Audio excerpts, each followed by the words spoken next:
Kidney के अमराज से परेशान मायूस लोगों के लिए खुशखबरी। No operation, no side effects, 100% result. R&S Unani pharmacy, first floor, Syndicate Bank, Bahadurpura X road, Hyderabad. अस्सलाम वालेकुम नाज़रीन, आइए नज़र डालते हैं देश और दुनिया के खबरनामे पर।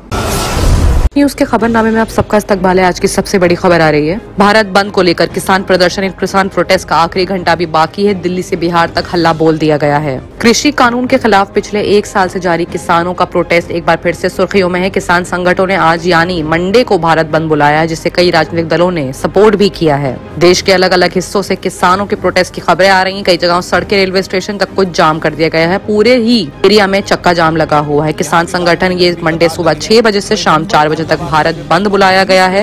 इस दौरान दिल्ली, यूपी और आसपास के इलाकों में पुलिस अलर्ट पर थी। करीब 1 दर्जन से ज्यादा राजनीतिक दलों, संगठनों ने इस बंद समर्थन का सपोर्ट किया था। भारत बंद से जुड़े ताजा अपडेट्स हर आधे घंटे के बाद बदले हैं। किसान नेता राकेश टिकैत ने हिंदुस्तान बंद के सफल रहने का दावा किया था। उन्होंने कहा है कि हमारा हिंदुस्तान बंद सफल रहा है, हमें किसानों का पूरा सपोर्ट मिला है। हम सब कुछ सील नहीं कर सकते क्योंकि हमें लोगों की आवाजाही भी बना के रखनी है। हम सरकार से बातचीत के लिए तैयार हैं, लेकिन कोई बातचीत नहीं हो रही है।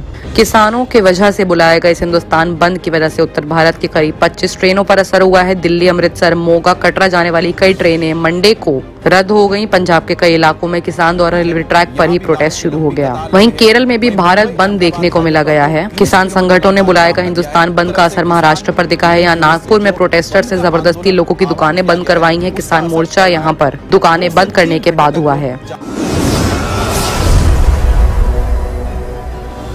वहीं एक और बड़ी खबर आ रही है भवानीपुर से, जहां पर प्रचार के आखिरी दिन दिलीप घोष पर हमला हुआ है। वो बोल रहे हैं कि मेरे कत्ले की साजिश रची जा रही है। भवानीपुर उपचुनाव में 30 सितंबर को वोटिंग होनी है। यहाँ ममता बनर्जी के सामने बीजेपी ने प्रियंका टिब्रेवाल को उम्मीदवार बनाया है। ऐसे में आखिरी दिन हिंदुस्तानी यानी कि भारतीय जनता पार्टी ने ममता बनर्जी की तृणमूल कांग्रेस पार्टी के कार्यकर्ताओं पर हमले के इल्जाम लगाए हैं। बीजेपी ने कहा है कि भवानीपुर में प्रचार के दौरान उनके सीनियर नेता और राष्ट्रीय उपाध्यक्ष दिलीप घोष पर हमला हुआ है। एक वीडियो फुटेज सामने आई जिसमें दिलीप घोष के सुरक्षाकर्मी यानी सिक्योरिटी पिस्टल दिखाकर हमलावर भीड़ को भगा रहे हैं।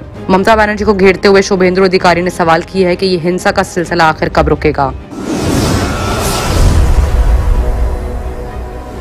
वहीं अगली बड़ी खबर आ रही है आरबीआई से, जहां पर केंद्र सरकार की संस्था नाबार्ड द्वारा की गई जांच से मालूम चला है कि जम्मू कश्मीर राज्य सहकारी बैंक ने बैंकिंग रेगुलेशन एक्ट 1949 का उल्लंघन किया, यानी पालन नहीं किया है। उसने रिजर्व बैंक की इजाजत के बिना ही स्टेट्स में काफी सारी ब्रांचेस खोल ली हैं। ऐसे में केंद्र सरकार की संस्था नाबार्ड में की गई एक जांच से मालूम चलने के बाद रिजर्व बैंक ने कहा है कि नियमों के अनुपालन में खामी की वजह से बैंक पर अर्थदंड यानी कि सजा लगाई जा रही है। बैंक के इस पर जवाब मिलने के बाद रिजर्व बैंक का निष्कर्ष वहां पे पहुंचा है कि नियमों के उल्लंघन के आरोप सही हैं और बैंक पर जुर्माना लगा दिया गया है। गौरतलब के भारतीय स्टेट बैंक नियमों के उल्लंघन के वक्त पर बैंकों को चेतावनी जारी करती जाएगी। किसी तरह से उल्लंघन के साबित होने पर कड़ा जुर्माना और सख्त सजा मिलेगी।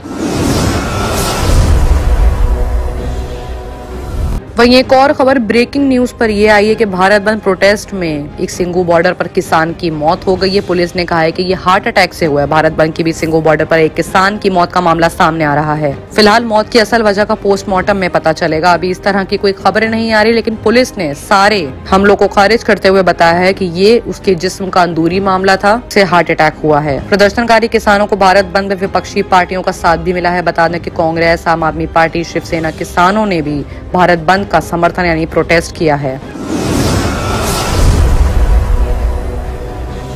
वहीं एक और बड़ी खबर आ रही है कि ममता बनर्जी की तारीफ करने के कुछ देर बाद ही गोवा कांग्रेस के दिग्गज नेता का इस्तीफा सामने आया है। चर्चा चल रही है कि गोवा के पूर्व मुख्यमंत्री लुइजिनो फ्लोरियो जल्द ही तृणमूल कांग्रेस में शामिल हो सकते हैं। कांग्रेस के गोवा में बड़ा झटका लगा है। दिग्गज कांग्रेस नेता और राज्य के पूर्व मुख्यमंत्री टिन्हो फैलिरो ने 40 साल बाद सोमवार यानी मंडे को कांग्रेस छोड़ दी है। ममता बनर्जी की पार्टी तृणमूल कांग्रेस ज्वाइन करने की खबरों के बीच उन्होंने ये कदम उठाया है। इससे पहले आज उन्होंने बंगाल की मुख्यमंत्री ममता बनर्जी की तारीफ की और उन्हें स्ट्रीट फाइटर बताया जो बीजेपी को कड़ी टक्कर दे सकती है। फ्लेरियो ने संवाददाताओं से कहा है कि ममता बनर्जी ने नरेंद्र मोदी को कड़ी टक्कर दी है। बंगाल में ममता बनर्जी का फॉर्मूला जीत गया है। फ्लेरियो ने जोर दिया है कि बड़े कांग्रेस परिवार की कांग्रेसी बने रहेंगे, जिसका अर्थ है कि वो तृणमूल कांग्रेस को कांग्रेस की शाखा के रूप में देख रहे हैं, जो भाजपा से लड़ने के लिए सबसे ज्यादा उचित है।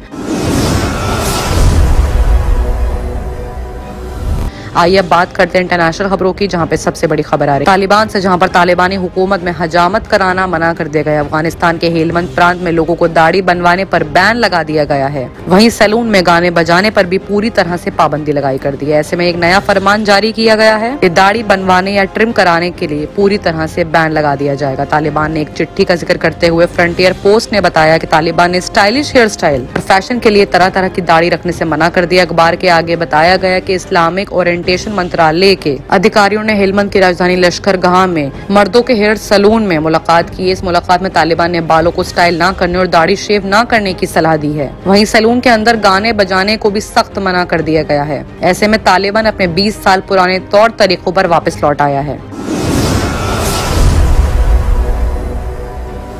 अगली बड़ी खबर आ रही दुबई से, जहां पर दुबई में बनेगा एक और भव्य मंदिर। यूएई में बन रहे मंदिर में बाहर अरबी संस्कृति छलकेगी। 15 हिंदू देवी देवताओं के साथ मूर्ति की स्थापित की जाएगी। यूएई दुबई में देश का दूसरा हिंदू मंदिर बनने जा रहा है। इसका काम इन दिनों जोरों शोरों पे चल रहा है। ये अबू धाबी में बन रहे BAES हिंदू मंदिर के बाद दूसरा भव्य मंदिर होगा। 82,000 वर्ग फुट पे बन रहे इस मंदिर में 15 हिंदू देवी देवताओं को रखा जाएगा। मंदिर का पूरा इंटीरियर हिंदुस्तान में बने मंदिरों से इंस्पायर होगा। इसका प्रेयर हॉल 5,000 वर्ग फुट में बनाया जा रहा है। मंदिर की कुल ऊंचाई 24 मीटर होगी। भारी स्टोन क्लैंडिंग के लिए पत्थर सऊदी अरब और जॉर्डन से मंगाए जा रहे हैं।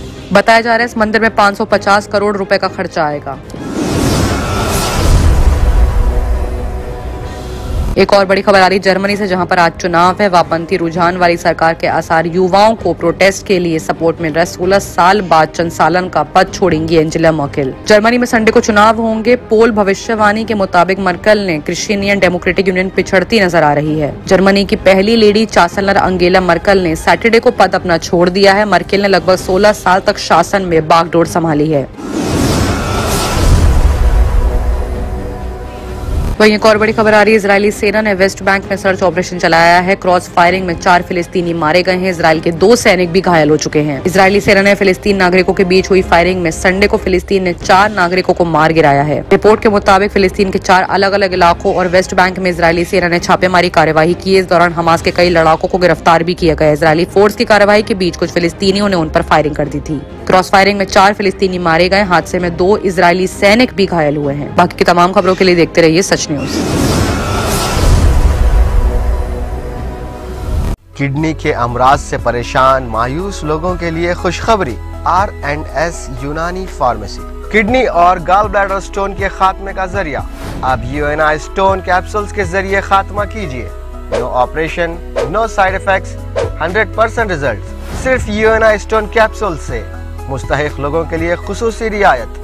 फिर से पथरी न होने का मुकम्मल इलाज। दर्द, कॉन्स्टिपेशन और पुराने कब्ज से निजात पाइए। आज ही तशरीफ लाएं। R&S Unani pharmacy, first floor, Syndicate Bank, Bahadurpura X road, Hyderabad. Contact 9703 939 436 9063 383760।